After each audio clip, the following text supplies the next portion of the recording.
Chapter 1. The Invitation. It was a cold October afternoon when Sarah received the letter. An elegant envelope sealed with crimson wax. She hadn't seen or heard from her great-uncle Reginald in over a decade. The letter, written in neat cursive, read, "Dearest Sarah, I invite you to Hollow Creek Manor for the weekend. I wish to discuss an important matter before my time runs out. Yours, Reginald Ashcroft." Sarah hesitated. The name Hollow Creek had long been spoken in whispers by her family. Rumors told of strange happenings, tragic deaths, and the disappearance of Reginald's wife many years ago. But curiosity won over fear. Chapter 2. Arrival. The manor was exactly as she remembered. Ancient, towering, and draped in ivy, located on the edge of a decaying forest. It stood as though time had passed around it, not through it.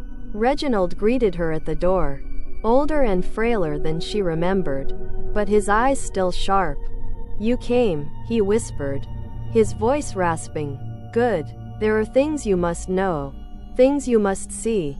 That night, as a thunderstorm rolled in, Reginald told her about the house. "It's hunger. It feeds on fear," he said, trembling. "And once it chooses someone, it doesn't let go." Chapter 3. The Locked Room. The next morning, Reginald was dead. The doctor claimed it was a heart attack, but Sarah wasn't convinced. The fear in his eyes the night before, it hadn't looked like someone afraid of death. It looked like someone being hunted. As she explored the manor, Sarah came across a locked door on the second floor. Her uncle's keys didn't fit, but something drew her to it. That night, she heard scratching sounds from behind the door.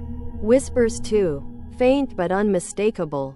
"Sarah, help us." Chapter 4. The Journal. In Reginald's study, she found an old journal. The entries detailed his descent into madness. Visions of shadowy figures, nightmares that bled into reality, and his wife's mysterious disappearance.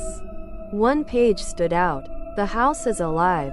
It takes, piece by piece, first the mind, then the soul. I sealed the red room to trap it, but it's only waiting." Sarah's blood ran cold. The red room, the locked door. That night, the door was open. Chapter 5. Into the red room. Sarah stepped inside. The room was bathed in a dim red glow, its walls lined with faded portraits that seemed to watch her. A cold wind brushed her neck, though there were no windows. At the center of the room stood a mirror, ornate, antique, and cracked, and in the mirror, she saw herself, but twisted. Her reflection smiled while she stood frozen. The reflection moved closer to the glass, whispered, "Stay with me," and the mirror shattered. Chapter 6. Possession. From that night on, the house changed. Shadows shifted when she wasn't looking. Footsteps echoed when she was alone.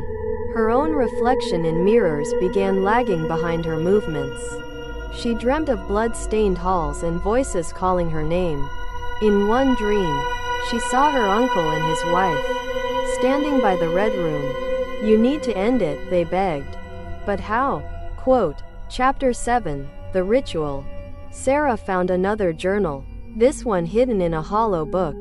It described an ancient ritual to sever the bond between the house and its victims. The ritual required 1. A blood sacrifice from the house's current heir, hers. 2. Burning the heartwood beam from the house's original foundation. 3. Performing the incantation in the red room at midnight. With trembling hands, Sarah prepared. Chapter 8. Midnight Flames. She cut her palm and let the blood drip onto the beam she had torn from the basement. The house groaned, loud, angry. She stood in the red room as the clock struck 12, chanting the Latin words. The walls bled. The portraits screamed. The mirror reformed and her reflection stepped out. It attacked. Chapter 9. The Final Fight. Sarah struggled with her doppelganger, whose strength was inhuman. As it tried to choke her, she reached for the beam, now blazing with fire. She plunged it into the reflection's chest. The figure screamed, shriveled, and vanished into black smoke. The house howled like a wounded animal. Then silence. Chapter 10. Escape. At dawn, the house stood still, empty, lifeless. Sarah walked away, covered in ash and blood. As she reached the road, she turned back. Hollow Creek Manor collapsed into dust. But as she looked in her rearview mirror while driving away, her